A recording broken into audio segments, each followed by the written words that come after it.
मृत्यु एक ऐसा शब्द है जिसे सुनते ही रूह कांप जाती है। लेकिन क्या ये अंत है या फिर एक नई शुरुआत? क्या मरने के बाद आत्मा कहीं जाती है? क्या हम दोबारा जन्म लेते हैं? क्या आत्मा कभी मरती है? आज हम जानेंगे कि मरने के बाद आत्मा की रहस्यमय यात्रा और उसके अगले जन्म का गूढ़ सत्य। हम अपने आप को शरीर मानते हैं, लेकिन क्या हम सच में सिर्फ एक शरीर हैं? भगवत गीता में श्री कृष्ण अर्जुन से कहते हैं, देह तो नश्वर है, आत्मा अमर है। आत्मा वो चेतना है जो हमें सोचने, समझने और महसूस करने की शक्ति देती है। जब कोई मरता है तो शरीर मिट्टी में मिल जाता है, लेकिन आत्मा वो तो जीवित रहती है। वो ही तो असली मैं है जो एक शरीर से दूसरे शरीर की यात्रा करती है। मृत्यु होते ही आत्मा शरीर को त्याग देती है, लेकिन वह कुछ समय तक उसी स्थान पर रहती है। हिंदू धर्म के अनुसार मृत्यु के बाद 13 दिन तक आत्मा भटकती है, जिसे प्रेत अवस्था कहते हैं। इसके बाद आत्मा को 2 शक्ति मार्ग दिखाई देते हैं, यमदूत और देवदूत। आत्मा के कर्मों के अनुसार ये तय होता है कि उसे स्वर्ग मिलेगा, नरक मिलेगा या पुनर्जन्म लेना होगा। शास्त्रों में माना गया है, यथा कर्म तथा श्रुतम, जैसा कर्म वैसा फल। अगर आत्मा का जन्म अधूरा होता है या उसमें कोई अपूर्ण इच्छा बाकी रह जाती है तो वे फिर से जन्म लेती है।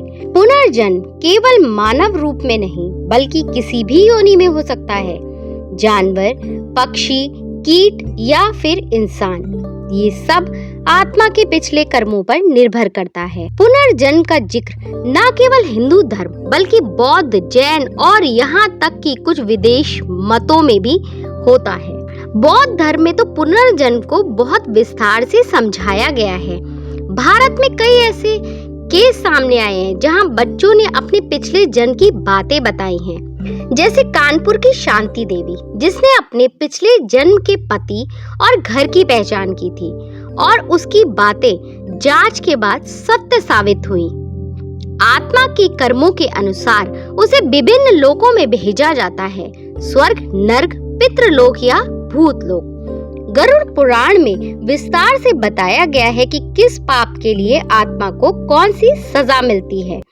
पापों से ग्रसित आत्मा को नरक की 84 लाख योनियों में भटकना पड़ता है, जबकि पुण्य आत्मा को देव योनि या मानव रूप दोबारा मिलता है।